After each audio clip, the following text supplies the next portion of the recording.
Kaleshwaram commission లో భాగంగా ఈరోజు మమ్మల్ని పిలవడం జరిగింది. కమిషన్ అడిగిన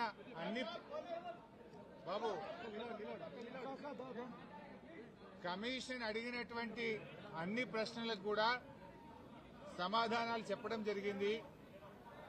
వారికి సమాధానాలు నోటి మాటగా చెప్పడమే కాదు, అన్ని రకాల ఎవిడెన్స్లు కూడా పూర్తి స్థాయిలో అందించడం జరిగింది. నేను మీడియాతో కూడా ఒకటే కోరుతా ఉన్నా, ఎందుకంటే మేము కమిషన్ ముందు హాజరయ్యి వచ్చి ఇక్కడ నేను రాజకీయాలు మాట్లాడడమో ఇతర అంశాల జోలికి వెళ్లను. రాజకీయాలుంటే రేపు మాట్లాడుకుందాం, క్వశ్చన్ అండ్ ఆన్సర్స్ రేపు అడగండి, అన్నిటికీ ఆన్సర్ ఇస్తా. బట్ ఈ రోజు ఎందుకంటే కమిషన్ ముందు ఏం జరిగిందో మీకు కావాలి, ఎందుకంటే ఐ కెనాట్ మిస్గైడ్. లోపల ఒకటి చెప్పి బయట ఒకటి చెప్పడం అనేది తప్పవుతుంది. లోపల ఏం జరిగింది, కమిషన్ కు నేను ఏం చెప్పాననేటువంటి అంశాలు మాత్రమే మీ ముందుంచుతాను. మీకు మిగతా ఎన్ని క్వశ్చన్స్ ఉన్నా, ఎన్ని పొలిటికల్ గా కావాలన్నా రేపు మాట్లాడుకుందాం. Today I will not speak any politics.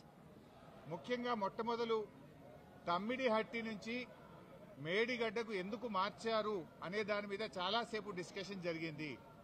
దానికి నేను సవివరంగా సమాధానం చెప్పడం జరిగింది. ముఖ్యంగా కొత్తగా ఏర్పడ్డ తెలంగాణ ప్రభుత్వం తమ్మిడిహట్టి దగ్గరే దాన్ని కట్టడానికి అన్ని రకాల ప్రయత్నం చేశాము. నేను ఇరిగేషన్ మంత్రి అయినప్పుడు రివ్యూ చేసుకుంటే ప్రాణహిత చేవెళ్ల ప్రాజెక్టును 7 భాగాలు 28 ప్యాకేజీలుగా నిర్ణయించి టెండర్లు పిలిచి పనులు ప్రారంభించారు. హెడ్ దగ్గర పని స్టార్ట్ చేయకుండా తోకల దగ్గర పని స్టార్ట్ చేసిండ్రు. ఎక్కడైతే నీళ్లు డ్రా చేయాలో, ఎక్కడైతే తమ్మిడిహట్టి దగ్గర నుంచి నీళ్లు తేవాలో అక్కడి నుంచి పని ప్రారంభించకుండా ఎక్కడెక్కడో కాలువలు టన్నెలు తవ్వారు. సో నేను ఇరిగేషన్ మంత్రి అయిన తర్వాత రివ్యూ చేసి, మరి ఈ ప్రాజెక్టులో ఆల్రెడీ ఖర్చు జరిగింది కదా, దీన్ని కొనసాగించాలని అప్పటి మహారాష్ట్ర కాంగ్రెస్ ప్రభుత్వానికి మేము కన్సల్ట్ చేశాం.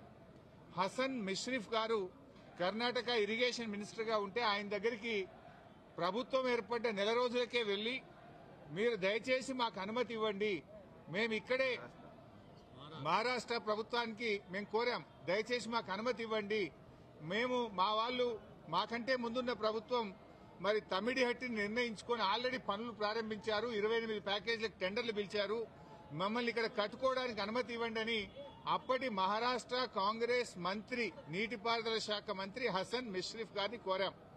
ఆ మినిట్స్ ఆఫ్ ద మీటింగ్ కూడా కమిషన్ కి అందించాను. ఆనాడు ఇరిగేషన్ మంత్రిగా ఉన్నటువంటి మిష్రిఫ్ గారు చాలా స్పష్టంగా ఏం చెప్పిందంటే, మేము 7 ఏళ్లుగా ఇక్కడ కట్టడానికి ఒప్పుకోలేదు, మా రాష్ట్రంలో ధర్నాలు ఉద్యమాలు జరుగుతా ఉన్నాయి, మేము 152 మీటర్ల దగ్గర ఒప్పుకోలేము, ఈ విషయం మీద మా ముఖ్యమంత్రి పృథ్వీరాజ్ చౌహాన్ గారు మీ ముఖ్యమంత్రి కిరణ్ కుమార్ రెడ్డికి ఇప్పటికే లేఖ రాశారు అని ఆ లేఖ నాకు అందించారు. ఆ లేఖని ఇప్పుడు కమిషన్ దృష్టికి తీసుకుపోయాను నేను. ఆ లేఖలో ఏముందంటే, మీకు మీరుగా నిర్ణయించుకొని పనులు ప్రారంభిస్తే మీరు చేసే ఖర్చు, మీరు చేసే డబ్బు ఏదైతే ఖర్చు చేస్తుందో అదంతా వృధాగా మారే అవకాశం ఉంది అని పృథ్వీరాజ్ చౌహాన్ గారు మన రాష్ట్ర ముఖ్యమంత్రికి రాసిన లేఖను ఆనాటి కాంగ్రెస్ మంత్రి నాకు ఇచ్చారు. అంటే మీరు ఇట్లా పోతున్నారు, తప్పు అనే విషయం, ఆ విషయం కూడా కమిషన్ దృష్టికి తీసుకుపోయాం. ఎట్ ద సేమ్ టైం ఒక 5-6 మీటింగ్లు జరిగినాయి మహారాష్ట్ర తెలంగాణ మధ్య. 5-6 మీటింగ్లు మినిస్టర్ లెవెల్లో, ఇంజనీర్ల లెవెల్లో, ఫైనల్ గా ముఖ్యమంత్రి కేసీఆర్ గారు స్వయంగా మహారాష్ట్రకు వచ్చి మహారాష్ట్ర ముఖ్యమంత్రి ఫడ్నవీస్ గారితో జరిగిన చర్చల మొత్తం సారాంశాన్ని వారికి చెప్పే ప్రయత్నం చేశాం. ఎందుకంటే అనేక ప్రయత్నాలు చేశాం. మహారాష్ట్రలో కాంగ్రెస్ ప్రభుత్వంపై బీజేపీ ప్రభుత్వం వచ్చింది. అప్పుడు గిరీష్ మహాజన్ గారు నీటిపారుదల శాఖ మంత్రిగా ఉంటే 2015 జనవరిలో నేను వెళ్లి గిరీష్ మహాజన్ గారిని కూడా, మీరు ఎంత నష్టపరిహారం అడిగినా ఇస్తాము, దయచేసి మాకు ఉద్యమాల్లో నుంచి వచ్చిన ప్రభుత్వం, నీళ్ల కోసమే తెలంగాణ ఉద్యమం జరిగింది, నీళ్లే మాకు జీవాధారం, మాకు తమ్మిడిహట్టి దగ్గర అనుమతించండి అని గిరీష్ మహాజన్ గారిని కూడా కోరాం. ఆయన కూడా ససేమిరా అన్నారు. అప్పుడు మన రాష్ట్ర ముఖ్యమంత్రి కేసీఆర్ గారు స్వయంగా మహారాష్ట్రకు వచ్చి అక్కడ మహారాష్ట్ర రాజ్భవన్ లో విద్యాసాగర్ రావు గారి గవర్నర్ గారి సమక్షంలో మహారాష్ట్ర ముఖ్యమంత్రి ఫడ్నవీస్ గారిని 17 ఫిబ్రవరి 2015 రోజు తమ్మిడిహట్టి దగ్గర బ్యారేజ్ కట్టడానికి అనుమతి ఇవ్వండి అని అనేక రకాలుగా కేసీఆర్ గారు మహారాష్ట్ర ప్రభుత్వాన్ని మహారాష్ట్ర ముఖ్యమంత్రి గారికి విజ్ఞప్తులు చేశారు. అయినా వారు ససేమిరా అన్నారు. ఫడ్నవీస్ గారు మాట్లాడుతూ మాకంటే ముందు 7 ఏళ్లు కాంగ్రెస్ ప్రభుత్వం ఉండే, 7 ఏళ్లు కాంగ్రెస్ ప్రభుత్వం తమ్మిడిహట్టి దగ్గర ఒప్పుకోనప్పుడు ఇవాళ నేను బీజేపీ గవర్నమెంట్ ఆ రోజు తమ్మిడిహట్టి దగ్గర కట్టొద్దని నేనే ధర్నాలు చేసినా పోరాటాలు చేసినా ఇవాళ నేనెట్లా ఒప్పుకుంటా, రాజకీయంగా అది ఎట్లా సాధ్యమైతుంది, ఒప్పుకునే ప్రశ్నే లేదని ఆ రోజు ఖరాఖండిగా మహారాష్ట్ర ముఖ్యమంత్రి గారు కేసీఆర్ గారికి చెప్పారు.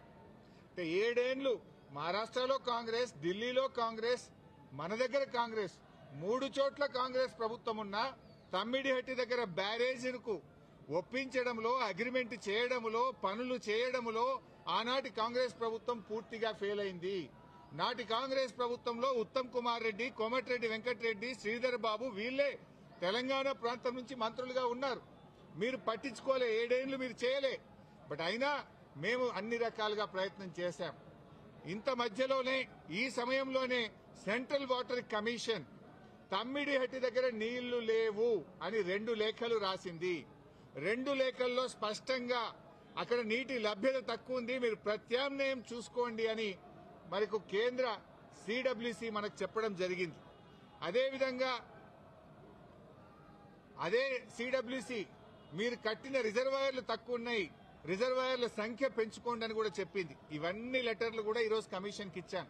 సిడబ్ల్యూసి నుంచి వచ్చిన 3 లేఖలు ఈరోజు కమిషన్ కి ఇచ్చాం. అప్పుడు కూడా కేసీఆర్ గారు ఒకవైపు మహారాష్ట్ర ఒప్పుకోవడం లేదు, రెండవ వైపు నీళ్లే లేవు. ఈ పరిస్థితుల్లో ఏం చేయాలని కేంద్ర ప్రభుత్వ సంస్థ వ్యాప్కోస్ కు కేసీఆర్ గారు మరి ఏం చేయాలో ప్రత్యామ్నాయం సూచించండి అని వ్యాప్కోస్ కు మేము ఇవ్వడం జరిగింది. వ్యాప్కోస్ ఎవరో అల్లాటప్ప సంస్థ కాదు, అది సిడబ్ల్యూసీలో అంతర్భాగము, కేంద్ర జలవనరుల శాఖలో అంతర్భాగము. ఆ వ్యాప్కోస్ కి ఇస్తే వ్యాప్కోస్ లైడార్ సర్వే చేసి డీటెయిల్డ్ గా ఎగ్జామిన్ చేసి మాకు మేడిగడ్డ దగ్గర నీటి లభ్యత ఉంటది, అక్కడ ప్రాజెక్టు కట్టుకోండి అని వ్యాప్కోస్ అనే సంస్థ చెప్పింది. ఆ వివరాలు కూడా కమిషన్ కి అందించాం. సో వ్యాప్కోస్ నివేదిక మేరకు, సెంట్రల్ వాటర్ కమిషన్ సూచనల మేరకు మహారాష్ట్ర ఒప్పుకోకపోవడం వల్ల మన ఇంజనీర్ల రికమెండేషన్ మేరకు ఆనాడు రాష్ట్ర ప్రభుత్వం నీళ్లు లేని చోట నుంచి నీళ్లున్న చోటకు మేడిగడ్డ ప్రాజెక్టుకు రూపకల్పన చేశాం. మీరు ఆనాడు నీళ్లు లేని చోట ప్రాజెక్టు ఇరికిచ్చే ప్రయత్నం చేసినారు. 7 ఏళ్లలో మహారాష్ట్రాన్ని ఒప్పించలేకపోయారు. అక్కడ వైల్డ్ లైఫ్ ప్రాజెక్టు కూడా ఉంది, చాప్రాల్ అనే వైల్డ్ లైఫ్ ప్రాజెక్టు కూడా తమ్మిడిహట్టి దగ్గర ఉంది. వైల్డ్ లైఫ్ ప్రాజెక్టుకు అనుమతి రావాలంటే 10 ఏళ్లు అవుతుంది. మరి పోరాటాల నుంచి నీళ్ల కోసం ఉద్యమించిన తెలంగాణ ప్రభుత్వం నీళ్ల కోసం మేము వ్యాప్కోస్ యొక్క ఆలోచన మేరకు, సూచనల మేరకు నీళ్లు లేని చోట మీరు ప్రాజెక్టు ప్రతిపాదిస్తే నీళ్లు ఉన్న చోటికి మార్చడం జరిగింది. ఎందుకు మార్చామనేది documents, evidences, meeting minutes, central water commission లెటర్లు, మహారాష్ట్ర ముఖ్యమంత్రి రాసిన లెటరు అన్నింటినీ కూడా కమిషన్ కు పూర్తి ఆధారాలతో సహా సమర్పించడం జరిగింది. ఎందుకు మార్చవలసి వచ్చిందో సవివరంగా చెప్పేటువంటి ప్రయత్నం మేము చేయడం జరిగింది. కాళేశ్వరం కార్పొరేషన్ కు కేబినెట్ అనుమతి ఉందా అని అడిగారు. కేబినెట్ అనుమతి ఉంది అని స్పష్టంగా వివరాలన్నీ కూడా అందించడం జరిగింది. అదేవిధంగా బ్యారేజీ లొకేషన్ మార్పుల గురించి కూడా అడిగారు.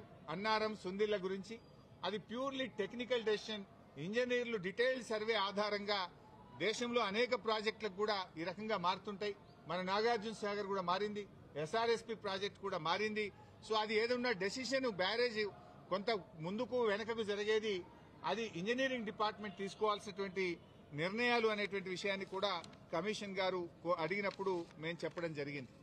మొత్తంగా ఈ ప్రాజెక్టులో రిజర్వాయర్ల కెపాసిటీ ఎంత, నీటి నిల్వ సామర్థ్యం ఎంత ఉంది అని అడిగితే 141 టీఎంసీల సామర్థ్యం ఉందని చెప్పి కూడా మేము వారికి చెప్పడం జరిగింది.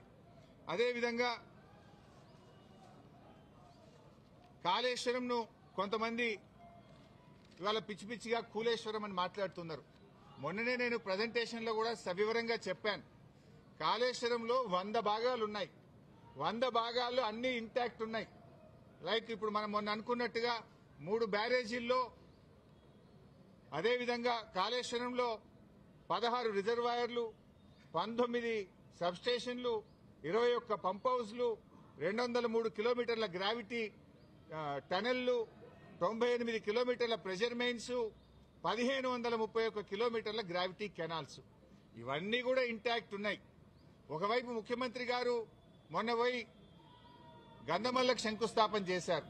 మరి గంధమల్లకు నీళ్లు ఎక్కడి నుంచి పోతాయి? మల్లన్న సాగర్ నుంచి పోతాయి. మల్లన్న సాగర్ ఎక్కడిది? కాళేశ్వరంలో అంతర్భాగం. ఇంకొక వైపు హైదరాబాద్ కు మూసీ సుందరీకరణకు నీళ్లు తెస్తా అంటున్నారు. ఎక్కడి నుంచి తెస్తా అంటున్నారు? మూసీకి హైదరాబాద్ కు 30 టీఎంసీల నీళ్లు తెస్తామంటున్నారు. మల్లన్న సాగర్ నుంచి తెస్తామంటున్నారు. మల్లన్న సాగర్ ఎక్కడిది? కాళేశ్వరంలో అంతర్భాగం. అంటే ఇంత స్పష్టంగా ఒకవైపు ప్రభుత్వమే కాళేశ్వరం మీద ఆధారపడి హైదరాబాద్ కు 30 టీఎంసీల నీళ్లు తేవడానికి టెండర్లు పిలుస్తుంది. ఇంకొక వైపు మల్లన్న సాగర్ మీద ఆధారపడ్డ గంధమల్లకు టెండర్లు పిలిచి ముఖ్యమంత్రి శంకుస్థాపన చేస్తారు. ఇంకొక వైపు కాళేశ్వరం కూలింది, కుప్పగూలింది, కాళేశ్వరం లేదు అంటారు. అంటే ఇవాళ ప్రభుత్వం డొల్లతనం పూర్తిగా బయటపడ్డది. ఎప్పటికైనా కాళేశ్వరమే తెలంగాణకు లైఫ్ లైన్, జీవధార అనేది ఇవాళ ప్రజలకు స్పష్టమైంది. కమిషన్ ముందు కూడా చాలా వివరంగా అన్ని కూడా మేము ఏది నోటి మాటగా చెప్పలే, విత్ డాక్యుమెంటరీ ఎవిడెన్స్, సాక్ష్యాధారాలతో సహా గత ప్రభుత్వంలో తీసుకున్న నిర్ణయాలు, సిడబ్ల్యూసీ రిపోర్ట్లు, వ్యాప్కోస్ రిపోర్ట్లు, కేబినెట్ నిర్ణయాలు అన్ని కూడా ఆధారాలతో సహా కమిషన్ కోరిన విధంగా మేము సబ్మిట్ చేయడం జరిగింది. See, today no questions, all political questions I will answer tomorrow in Telangana Bhavan.